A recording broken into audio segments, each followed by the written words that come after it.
السلام علیکم پیارے دوستو۔ 11واں باب جب زندگی شروع ہوگی۔ آخر کار جمشید کو ابھی حساب کے لیے پیش نہیں کیا گیا تھا تو فرشتے اس کو عرش کے قریب لے جا کر کھڑے ہوئے تھے اور وہ اپنی باری کا انتظار کر رہا تھا۔ اس کا چہرہ ستا ہوا تھا جس پر دنیا کے 50-60 برسوں کی دولت مندی کا تو کوئی اثر نظر نہیں آتا تھا، لیکن حشر کے ہزاروں برس کی خواری کی پوری داستان لکھی ہوئی نظر آتی تھی۔ اس کے قریب جانے سے قبل میں نے اپنے دل کو مضبوط بنانے کی کوشش کی۔ قریب پہنچا تو اس کے قریب کھڑے فرشتوں نے مجھے آگے بڑھنے سے روک دیا، مگر صالحہ کی مداخلت پر انہوں نے ہمیں اجازت دے دی۔ جمشید نے مجھے دیکھ لیا تھا، وہ بے اختیار میرے قریب آیا اور میرے سینے سے لپٹ گیا۔ پھر وہ میری طرف دیکھ کر بولا، ابو میں اتنا رویا ہوں کہ اب آنسو بھی نہیں نکل رہے۔ میں اس کی کمر تھپ تھپانے کے سوا کچھ نہ کہہ سکا۔ پھر اس نے آہستگی سے کہا، ابو شاید میں اتنا برا نہیں تھا، مگر تم بروں کے ساتھ ضرور تھے بیٹا۔ بروں کا ساتھ کبھی اچھے نتائج تک نہیں پہنچاتا۔ تم نے شادی کی تو ایسی لڑکی سے جس کی واحد خوبی اس کا حسن اور دولت تھی۔ خدا کی نظر میں کوئی خوبی نہیں ہوتی۔ تم ہم میں سے الگ ہو گئے اور اپنے سسرال کے ایسے کاروبار میں شریک ہو گئے جس کے بارے میں تمہیں معلوم تھا کہ اس میں حرام کی آمیزش ہے، مگر بیوی بچوں اور مال دولت کے لیے تم حرام میں تعاون کے مرتکب ہوتے رہے۔ یہی چیزیں تمہیں اس مقام تک لے آئیں۔ آپ ٹھیک کہتے ہیں ابو، مگر میں نے نیکیاں بھی کی تھی، تو کیا کوئی امید ہے؟ میں خاموش رہا۔ میری خاموشی سے اسے میرا جواب سمجھا دیا۔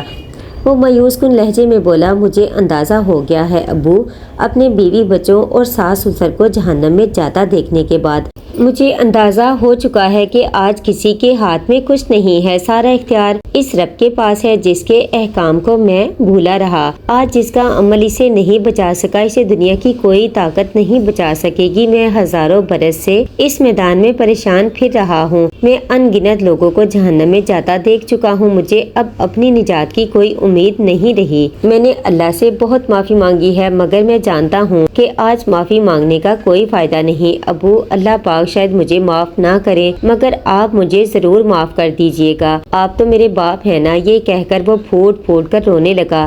میں نے بہت کوشش کی کہ میری آنکھوں سے آنسو نہ بہیں، مگر نہ چاہتے ہوئے بھی میری آنکھیں برسنے لگی۔ اسی اثنا میں جمشید کا نام پکارا گیا۔ فرشتوں نے فوراً اسے مجھ سے الگ کیا اور بارگاہ ربوبیت میں پیش کر دیا گیا۔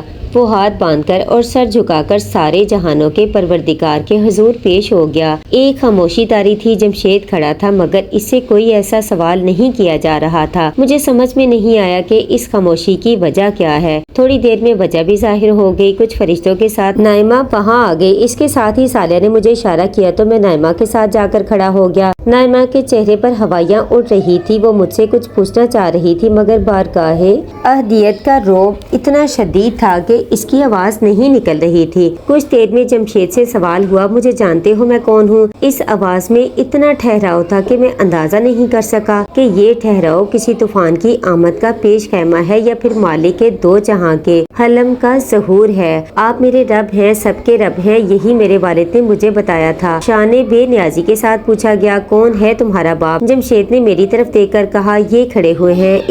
اس جملے کے ساتھ میرا دل دھک سے رہ گیا۔ مجھے اس بات کا اندازہ ہو چکا تھا کہ اب جمشید مارا گیا، کیونکہ میں نے اسے توحید کے علاوہ اور بھی بہت سی چیزوں کی نصیحت کی تھی جن میں اس کا ریکارڈ اچھا نہیں تھا۔ اب مجھ سے یہی پوچھا جانا تھا کہ میں نے اسے کن باتوں کی نصیحت کی تھی اور میری یہی گواہی اس کی پکڑ کا سبب بن جاتی، مگر میری توقع کے بالکل برخلاف اللہ پاک نے مجھے گواہی کے لیے نہیں بلایا۔ انہوں نے جمشید سے ایک بالکل مختلف سوال کیا، ابھی تم اپنے باپ سے کیا کہہ رہے تھے؟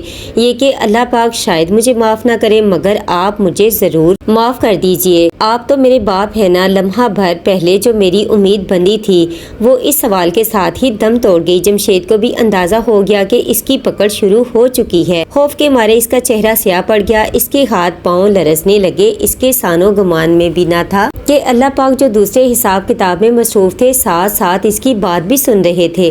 نہ صرف سن رہے تھے بلکہ اس کے الفاظ اللہ پاک کو ناراض کرنے کا سبب بن گئے تھے۔ وہ بڑی بے بسی سے بولا، جی میں نے یہ بات کہی تھی لیکن میرا مطلب وہ بالکل نہیں تھا جو آپ سمجھے ہیں، تمہیں کیا معلوم میں کیا سمجھا ہوں، پوچھا گیا، مگر آواز میں ابھی تک وہی ٹھہراؤ تھا۔ نہیں مجھے بالکل نہیں معلوم آپ کیا سمجھے، جمشید نے لڑکھڑاتی زبان سے جواب دیا۔ اس سے مزید کوئی بات کہنے کی بجائے نائمہ سے پوچھا گیا، میری بندی یہ تیرا بیٹا ہے، اس نے تیرے ساتھ کیا سلوک کیا؟ نائمہ بولی، پروردگار اس نے میرے ساتھ بہت نیک سلوک کیا، یہ بڑھاپے تک میری خدمت کرتا رہا، اس نے مال سے، عمل سے اور محبت سے میرے ساتھ بہت حسن سلوک کیا۔ اس کی بیوی اسے ٹوکتی تھی لیکن یہ میری خدمت سے باز نہیں آیا، اس نے اپنا مال اور اپنی جان سب بے دریغ میرے لیے وقف کر دی تھی۔ نائمہ کا بس نہیں چل رہا تھا کہ وہ جمشید کے لیے اور بہت کچھ کہے، مگر اسے معلوم تھا کہ جو پوچھا گیا ہے اس سے ایک لفظ زیادہ کہنے پر اس کی اپنی پکڑ ہو جائے گی، اس لیے وہ مجبوراً اتنا کہہ کر خاموش ہو گئی۔ پروردگار نے فرشتے کی طرف دیکھ کر پوچھا، ٹھیک کہہ رہی ہے؟ فرشتے نے نامہ اعمال دیکھ کر کہا، اس نے بالکل ٹھیک کہا ہے۔ اس کے بعد جو کچھ ہوا اس نے میرے دل کی دھڑکن تیز کر دی۔ حکم ہوا اس کے اعمال ترازو میں رکھو، پہلے گناہ رکھے گئے جسے الٹے ہاتھ کا پلڑا بھاری ہوتا چلا گیا، اس کے بعد نیکیاں رکھی گئی۔ ہم سب کے چہرے فق تھے، ایک ایک کر کے نیکیاں رکھی گئی، مگر وہ گناہوں کے مقابلے میں اتنی کم اور ہلکی تھی کہ میزان میں الٹے ہاتھ کا پلڑا بدستور بھاری رہا۔ آخر میں صرف 2 نیکیاں رہ گئی، بظاہر فیصلہ ہو چکا تھا۔ نائمہ نے مایوسی اور بے کسی کے ملے جلے احساس کے ساتھ آنکھیں بند کر لیں۔ جمشید اپنا سر پکڑ کر بے بسی سے زمین پر گر گیا۔ میں جس وقت سے میدان حشر میں آیا تھا میں نے ایک دفعہ بھی عرش کی طرف دیکھنے کی ہمت نہیں کی تھی، مگر نہ جانے اس وقت پہلی بار بے اختیار میری نگاہیں مالک ذوالجلال کی طرف اٹھ گئیں۔ ایک لمحے سے بھی کم عرصے کے لیے اس ساتھ میرے دل سے وہی صدا نکلی جو زندگی کی ہر ناگہانی اور مشکل پر میرے دل سے نکلا کرتی تھی، لا الہ الا اللہ محمد رسول اللہ۔ پھر میری نظر اور سر دونوں فوراً جھک گئے۔ فرشتے نے پہلی نیکی اٹھائی، یہ نائمہ کے ساتھ کیا گیا اس کا حسن سلوک تھا۔ حیرت انگیز طور پر سیدھے ہاتھ کا پلڑا جھکنا شروع ہوا۔ میں نے اپنے برابر کھڑی نائمہ کو جھنجھوڑ کر کہا، نائمہ آنکھیں کھولو۔ میری آواز جمشید تک بھی چلی گئی، اس نے سر اٹھا کر دیکھا اور آہستہ آہستہ کھڑا ہو گیا۔ جھکتے پلڑے کے ساتھ اس کی آس بھی بن گئی، لیکن ایک جگہ پہنچ کر سیدھے ہاتھ کا پلڑا ٹھہر گیا، الٹے ہاتھ کا پلڑا ابھی تک بھاری تھا۔ ہمارے دلوں میں جلنے والی امید کی شمع پھر بجھنے لگی۔ فرشتے نے آخری نیکی اٹھائی اور بلند آواز سے کہا، یہ توحید پر ایمان ہے۔ اس کے رکھتے ہی پلڑے کا توازن بدل گیا، میری زبان سے بے اختیار نکلا، اللہ اکبر۔ اس کے ساتھ ہی مدھم لہجے میں آواز آئی، جمشید تمہارے باپ نے تمہیں میرے بارے میں یہ بھی بتایا تھا کہ ماں باپ سے 70,000 گنا زیادہ اپنے بندوں سے محبت کرتا ہوں۔ یہ تم تھے جس نے میری قدر نہیں کی، اسی لیے میدان حشر میں تمہیں اتنی سختی اٹھانی پڑی۔ میرا عدل بے لاگ ہوتا ہے مگر میری رحمت ہر شے پر غالب ہے۔ فرشتے نے نجات کا فیصلہ تحریر کر کے نامہ اعمال اس کے دائیں ہاتھ میں دے دیا۔ جمشید کے منہ سے شدت جذبات میں ایک چیخ نکلی، اسے جنت کا پروانہ مل گیا تھا۔ ہزاروں سال پر مبنی اس طویل اور سخت دن کی اذیت سے اسے نجات مل گئی، بلکہ ہر تکلیف سے اسے نجات مل چکی تھی۔ وہ بھاگتا ہوا آیا اور ہم دونوں سے لپٹ گیا۔ نائمہ پر شادی مرگ کی کیفیت طاری تھی، جمشید کی آنکھوں سے آنسو روا تھے اور میں اپنے وجود کے ہر ریشے کے ساتھ اس رب کریم کی حمد کر رہا تھا جس کی رحمت کاملہ نے جمشید کو معاف کر دیا تھا۔ ہمارا پورا خاندان حوض کوثر کے VIP لانچ میں جمع تھا۔ میری تینوں بیٹیاں لیلا، عارفہ اور عالیہ اور دونوں بیٹے انور اور جمشید اپنی ماں نائمہ کے ہمراہ موجود تھے۔ جمشید کے آنے سے ہمارا خاندان مکمل ہو گیا تھا، اسی لیے اس دفعہ خوشی اور مسرت کا جو عالم تھا وہ بیان سے باہر تھا۔ یہ اپنے خاندان کو اکٹھا دیکھ کر میں نے اپنے پہلو میں بیٹھے صالحہ سے کہا، اپنوں میں سے ایک شخص بھی رہ جائے تو جنت کا کیا مزہ۔ میری بات کا جواب جمشید نے دیا، جس کی بیوی بچے اور سسرال والوں کے بارے میں جہنم کا فیصلہ ہو چکا تھا۔ ہاں ابو، مجھ سے زیادہ یہ بات کون جان سکتا ہے؟ آپ بہت خوش نصیب ہیں۔ یہ خوش نصیب اس لیے ہیں کہ اپنے گھر والوں کی تربیت کو انہوں نے اپنا مسئلہ بنا لیا۔ وہ تو تم ہی نالائق تھے، ورنہ دوسروں کو دیکھو، سب کے ساتھ اچھا معاملہ ہوا۔ اس دفعہ نائمہ نے کہا، امی آپ ٹھیک کہہ رہی ہیں، مگر مجھے دنیا میں یہ خیال رہا کہ میرے ابو کی شفاعت مجھے بخشوا دے گی۔ دراصل میرے سسر کے ایک پیر صاحب تھے جن پر انہیں بہت اعتقاد تھا۔ وہ ہمیشہ میرے سسر سے کہتے تھے کہ میرا دامن پکڑے رکھو، میں قیامت کے دن تمہیں بخشوا دوں گا۔ بس وہیں سے مجھے یہ احساس ہوا کہ میرے ابو جیسا تو کوئی ہو ہی نہیں سکتا، ان کی شفاعت میرے کام آئے گی۔ اس کی بات سن کر میں نے کہا، بیٹا تم بالکل غلط سمجھے تھے، دیکھو تمہارے سسر کو ان کے پیر صاحب نہیں بچا سکے۔ حقیقت یہ ہے شفاعت کو ذریعہ نجات سمجھنے کی دعوت نہ ہمارے نبی نے دی اور نہ قرآن پاک میں یہ کہیں بیان ہوا ہے کہ اسے ذریعہ نجات سمجھو۔ قرآن پاک تو نازل ہی اس لیے ہوا تھا کہ یہ بتائے کہ آخرت کے دن نجات کیسے ہوگی۔ اس نے بار بار یہ واضح کیا تھا کہ روز قیامت نجات کا پیمانہ ایک ہی ہے، یعنی ایمان اور عمل صالح۔ نزول قرآن کے وقت سارے عیسائی اس گمراہی کا شکار تھے کہ حضرت عیسیٰ علیہ السلام کی شفاعت انہیں بخشوا دے گی، جبکہ مشرکین یہ سمجھتے تھے کہ ان کے بت خدا کے حضور ان کی سفارشی ہوں گے۔ اس لیے قرآن پاک نے بار بار اس بات کو واضح کیا کہ شفاعت کوئی ذریعہ نجات نہیں ہے، انسان کو وہی ملے گا جو اس نے کیا ہوگا۔ لیکن شفاعت کا ذکر قرآن میں آیا تو ہے اور حدیثوں میں بھی اس کا ذکر ہوا ہے۔ جمشید نے سوال کیا۔ میں نے اس کے سامنے ایک سوال رکھتے ہوئے کہا، یہ بتاؤ کہ پورے قرآن یا کسی حدیث میں کہیں یہ کہا گیا ہے کہ شفاعت کو ذریعہ نجات سمجھ کر اس پر بھروسہ کر دیا، اس کے لیے دعا کرو؟ نہیں، ایسا تو کہیں بھی نہیں کہا گیا۔ جمشید کی جگہ انور نے پورے اعتماد اور وثوق سے کہا تو جمشید نے اس کے اختلاف کرتے ہوئے کہا، نہیں بھائی، ہم تو ہر اذان کے بعد شفاعت کی دعا کرتے تھے۔ میں نے جمشید کی بات کا جواب دیا، یہ تو لوگوں نے حضور کی بات میں خود اضافہ کیا تھا، حضور نے صرف اتنا کہا تھا کہ میرے لیے مقام محمود کی دعا کرو تو میری شفاعت واجب ہو جائے گی، یہ نہیں کہا تھا کہ شفاعت کے لیے بھی دعا کیا کرو یا اس پر بھروسہ کر کے عمل صالح چھوڑ دو اور مزے سے گناہ کرتے رہو۔ صالح نے مجھے مخاطب کرتے ہوئے کہا، عبداللہ تم رکو، میں انہیں شفاعت کا تصور تفصیل سے سمجھاتا ہوں۔ دیکھو، اصل نجات کا ضابطہ ایمان اور عمل صالح ہے اور اس کے سوا کچھ اور نہیں۔ آج اگر کسی کو معافی مل رہی ہے تو دراصل وہ کسی کی شفاعت سے نہیں مل رہی، بلکہ اللہ پاک کے علم، قدرت اور رحمت کی وجہ سے مل رہی ہے۔ قرآن پاک میں اس بات کو اس طرح بیان کیا گیا ہے کہ اللہ پاک بس شرک ہی کو معاف نہیں کریں گے، اس کے علاوہ جس گناہ کو چاہے اور جس شخص کے لیے چاہے بخش سکتے ہیں۔ چھوٹے موٹے گناہوں کو تو اللہ پاک دنیا کی سختیوں اور نیکیوں کی بنا پر معاف کر دیا کرتے تھے، لیکن جن لوگوں نے گناہ کا راستہ مستقل اختیار کیے رکھا اور توبہ نہیں کی، انہیں تو بہرحال اس راہ پر چلنے کے نتائج آج بھگتنا پڑ رہے ہیں۔ تاہم کوئی بندہ مومن جب اپنے گناہوں کی کافی سزا بھگت لیتا ہے۔ صالح نے یہی تک بات مکمل کی تھی کہ جمشید نے لقمہ دیا، جیسے میں نے بگٹی یا پھر لیلا نے میدان حشر کی ابتدائی خواری اٹھائی تھی۔ بالکل، صالح نے اس کی تائید کرتے ہوئے اپنی بات جاری رکھی، میں یہ بتا رہا تھا کہ جب بندہ مومن اپنی خواری اور میدان حشر کی سختیاں جھیلنے کی بنا پر اللہ پاک کے اپنے قانون عدل کے تخت نجات کا مستحق ہو جاتا ہے تو اللہ پاک کچھ نیک لوگوں کی گواہی کو، جو دراصل اس کے اچھے اعمال ہی کی گواہی ہوتی ہے، اس کی مغفرت کا بہانہ بنا دیتے ہیں،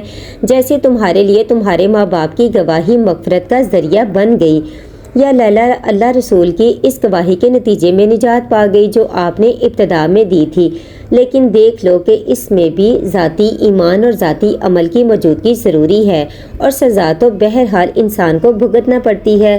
تو یہ بتاؤ کہ سزا بھگت کر معافی کا راستہ بہتر ہے یا شروع ہی میں توبہ اور عمل صالح کا راستہ اختیار کر لینا اور بغیر کسی سختی کے نجات پا جانا بہتر ہے؟ یہ گناہ کتنی بڑی مصیبت ہوتے ہیں، کاش یہ بات ہم لوگ دنیا میں سمجھ لیتے۔ صالح نے بحث ختم کرتے ہوئے کہا، انسانوں کی دو سب سے بڑی بدنصیبیاں رہی ہیں، ایک یہ کہ حشر کے دن کا مرکزی خیال حساب کتاب تھا مگر لوگوں نے اسے شفاعت کا موضوع بنا دیا، دوسری یہ کہ انسانی زندگی میں مرکزی حیثیت ارحم الراحمین رب العالمین کی تھی، جبکہ لوگوں نے غیر اللہ کو مرکزی خیال بنا دیا۔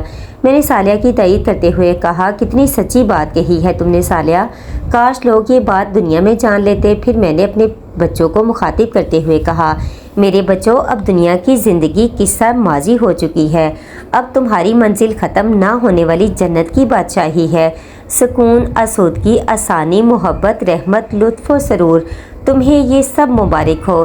دیکھا تم نے ہمارا رب کتنا رحیم و کریم ہے۔ آؤ سب مل کر اپنے رب کریم کی حمد کریں اور مل کر کہیں الحمدللہ رب العالمین۔ سب نے مل کر ایک نعرے کی شکل میں بلند کیا۔ عبداللہ حشر کے دن کے معاملات اپنے اختتام کی طرف بڑھ رہے ہیں۔ تمہیں اگر حشر کے معاملات سے کوئی دلچسپی باقی رہ گئی ہے تو دوبارہ وہاں چلے چلو۔ کچھ دیر بعد صالحہ نے مجھ سے مخاطب ہو کر کہا، اس وقت حساب کتاب کہاں تک پہنچا ہے؟ نائمہ نے دریافت کیا۔ لوگوں کی زیادہ بڑی تعداد آخری زمانے میں پیدا ہوئی تھی، وہ سب اب نمٹ چکے۔ مسیحیوں اور ان کے معاصرین کا عمومی حساب کتاب ہو چکا ہے۔ اس وقت یہود کا حساب چل رہا ہے۔ یوں سمجھ لو کہ بیشتر انسانیت کی تقدیر کا فیصلہ ہو چکا ہے۔ دیگر امتوں میں لوگوں کی تعداد بہت ہی کم تھی، اس لیے اب بہت زیادہ وقت نہیں لگے گا۔ میرے استاد فرحان احمد کا کیا ہوا؟ تمہیں کچھ معلوم ہے؟ نہیں، میرا ان سے کوئی براہ راست تعلق نہیں، اس لیے میں ان کے بارے میں کچھ نہیں جان سکتا۔ یہ تو میں جانتا ہوں کہ وہ یہاں حوض کوثر پر نہیں ہے، باقی اللہ بہتر جانتا ہے کہ ان کا کیا ہوگا۔ ویسے بہتر ہے کہ اب تم اٹھ جاؤ۔ ٹھیک ہے، ہم لوگ چلتے ہیں، میں نے نشست سے اٹھتے ہوئے کہا۔ نائمہ اور بچے بھی اپنی